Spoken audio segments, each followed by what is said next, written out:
Hello, Mike here with Mike Overlanding.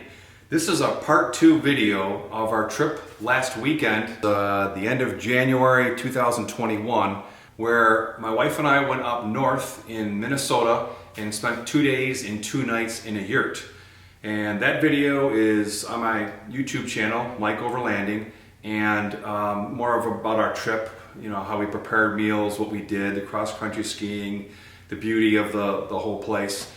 This is part 2 because what the intent of this video is an equipment debrief.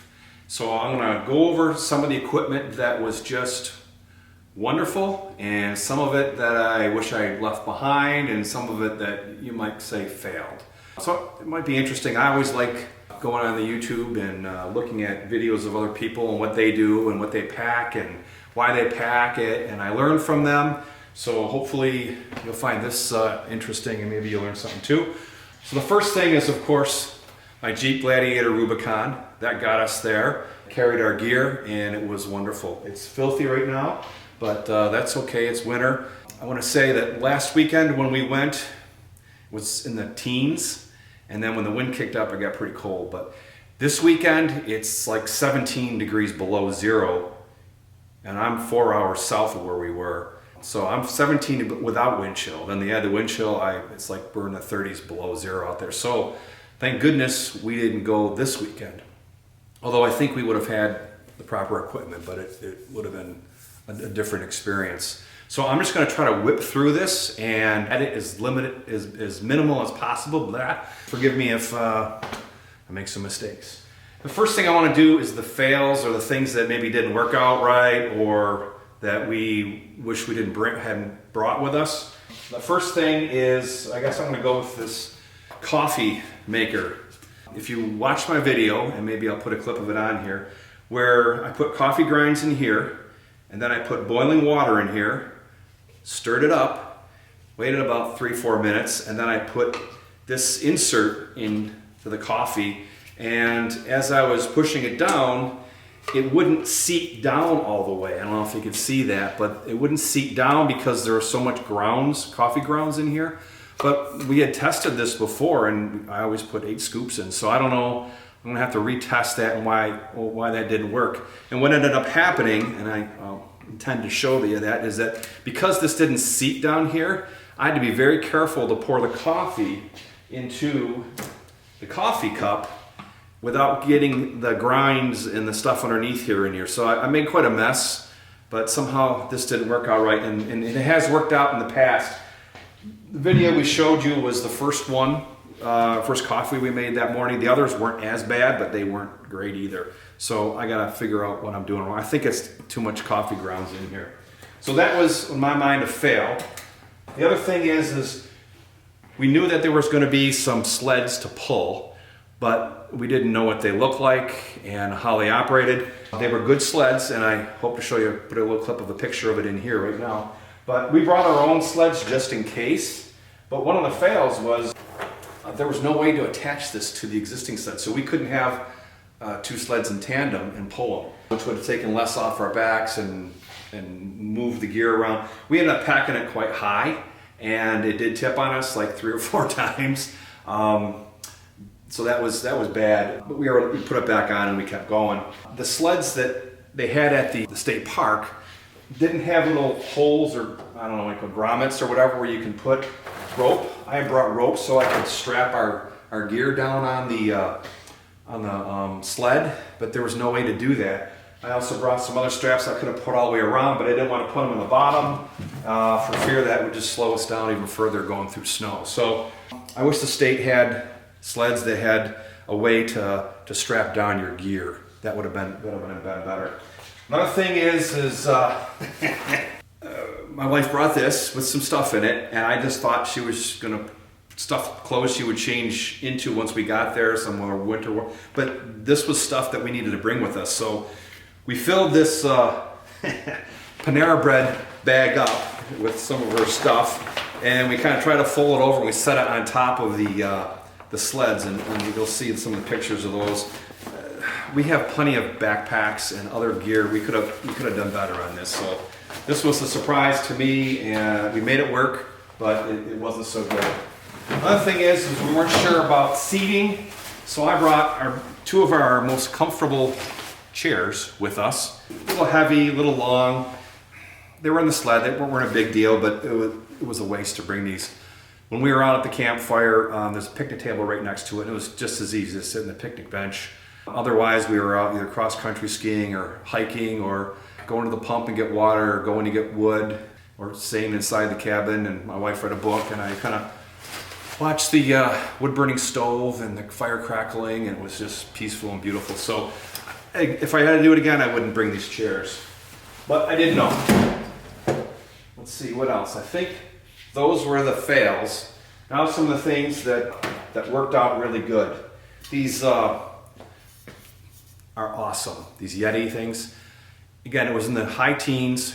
We made coffee, poured it in here, and outside these things, this kept the coffee hot for a long, long time.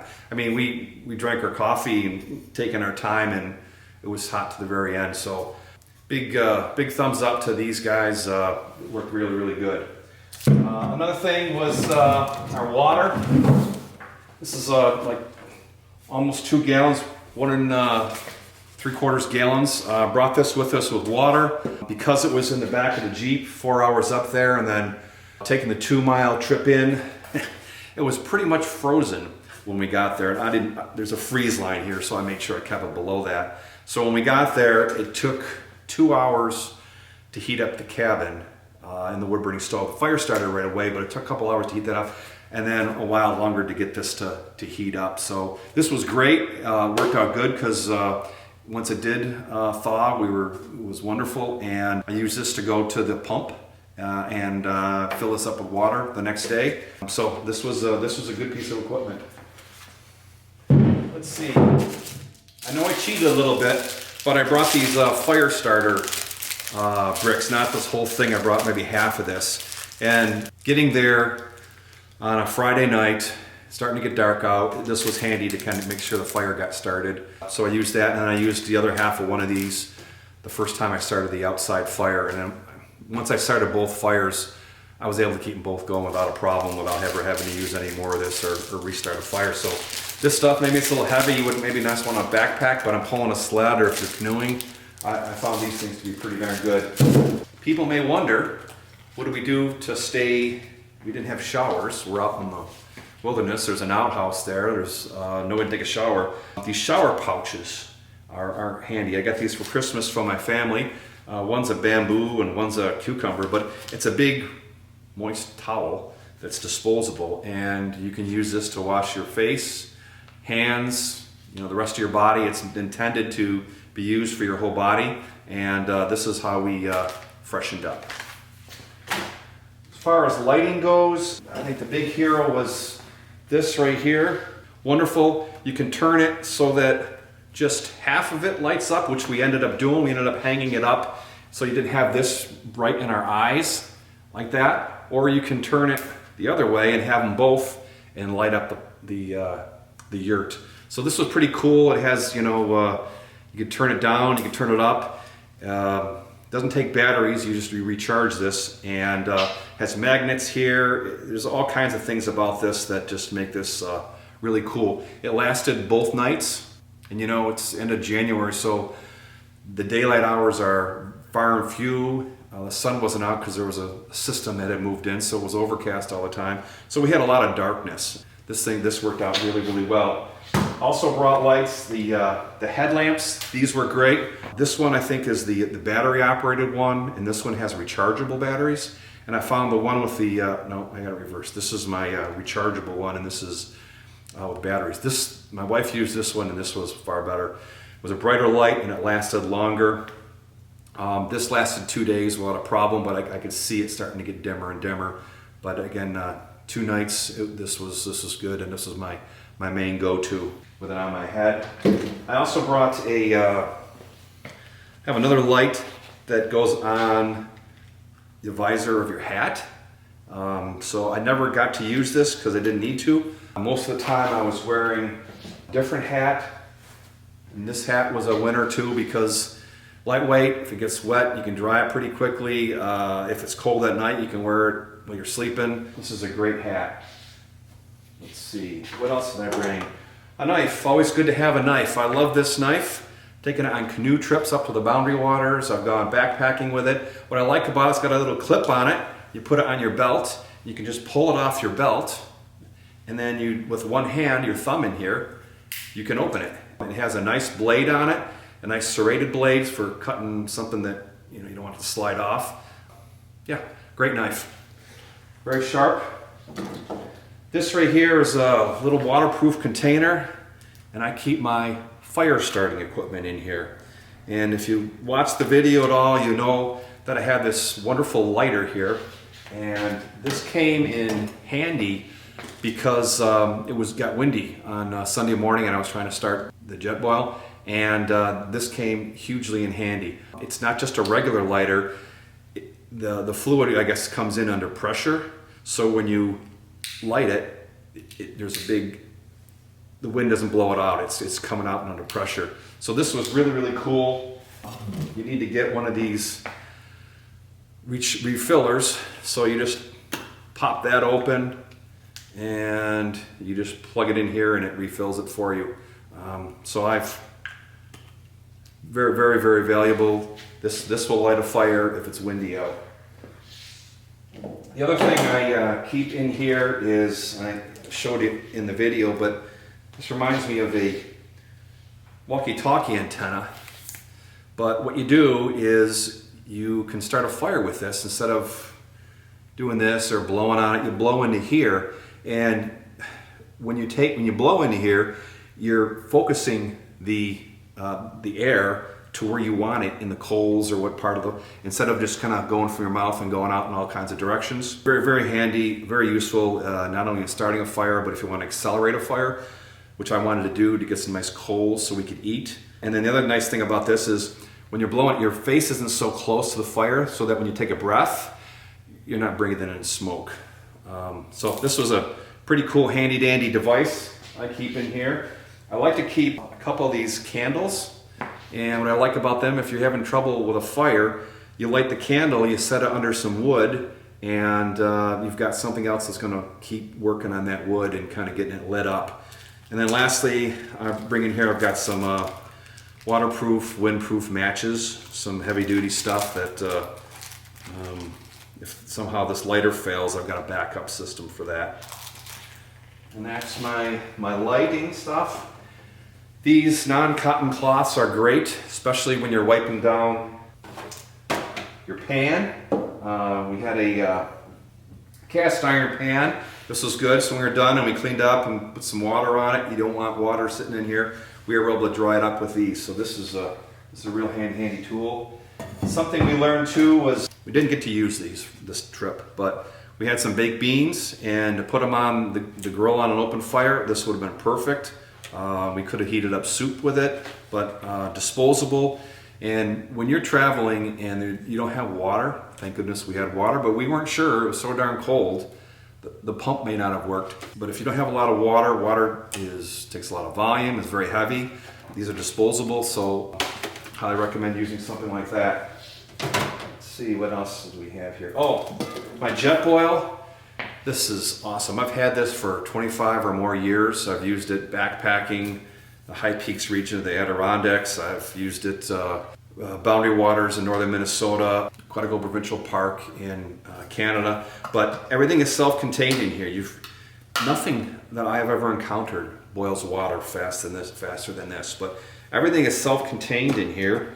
You've got, I always throw some matches in. But we've got a fuel source right here, and I brought it back up. And then it comes with kind of like a pot holder type thing. And then here is the actual burner. And all you do is screw the burner on to the fuel source.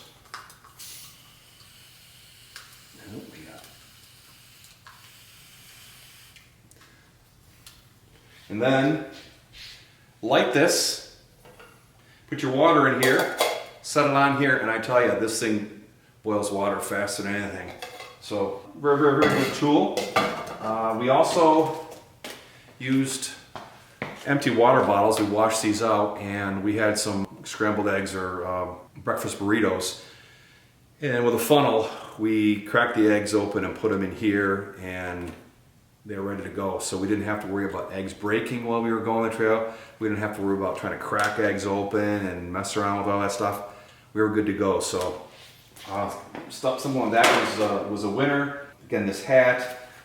Gloves, these are leather gloves. I was picking up wood and they're lined so they're warm, so these kept me from getting splinters. These were just great gloves. As always, you need a good pair of socks. These are smart wool, and they were good. I didn't need to use these, but I had a pair of really strong, really good warm wool socks in case I needed those. One of my favorite things too, as a backup, I had these really warm mittens. You know, mittens will keep you warmer than gloves will, but I never needed to use these. When we were hiking in, you build up a sweat. So I knew that I'd be peeling stuff off and unzipping coats and everything. If it got really, really cold, like maybe this weekend, I might have started with this. I mean, 17 below is pretty cold. This is one of my favorite hats. It's made by Columbia. It's water resistant on the top here. If you get snow or rain, it kind of keeps you from your head getting wet. The liner comes out. The liner has an earmuff situation here. You'll see me, I've got that on at the beginning of hiking out, and then I ended up folding it in and wearing it, and then ended up finally taking it off because it just gets so warm. But this is an outstanding hat. I got this as a gift from my family one year. It's not 100% cotton. I don't really care if it gets dirty. The real cool thing about this is it's got the cargo pockets too. It's comfortable. You always want to you got stuff you're carrying everywhere, fire starting, a knife, whatever. But this with the cargo pockets is really, really good. I did bring a pair of bib snow pants, but never needed to use them. Because again, when you're hiking in, you're pretty warm, and then once you get the wood-burning stove going in the yurt, you can go in and out of there and you warm up really fast when you're inside there. Good pair of winter boots, although, standing out there making dinner and stuff, my feet started to get a little bit cold. Again, I didn't have the heavy wool socks on, but I did start getting a little cold in there, and I had to come up and warm them up a little bit, but these were great. Let's see, the sleeping bag. I have a really, really warm, cold weather sleeping bag, but I chose not to bring it because I knew I'd be sleeping in a yurt with a wood-burning stove, and I'd probably be too hot. So what I brought is, this is a double sleeping bag, double width, and it is lightweight. So this was perfect for me, and it's for tall, so I had a lot of room in there. So this was a lot of fun. And right now I don't pack it down as tight as possible because I do that before I go. So this actually fits all in here easily, and I probably could pack it down even further. And then lastly, my backpack I've had for years. Again, High Peaks region, the Adirondacks, brought this with me. This is a great backpack. It looks like it's heavy, but it really isn't that heavy with the gear I had in there. And I think I mentioned in the video, I did end up needing to use this. This was a nice windbreaker type jacket with insulation in it, and this really kept me warm at one point when I needed it. Let's see, there's one other thing I wanted to show you here. Oh yeah, I brought a ski mask. Never needed to use it, but you never know. If it got real cold, I would have needed to use it. So that's it. That's kind of the equipment that we brought with us. Thanks for watching. I hope this is helpful.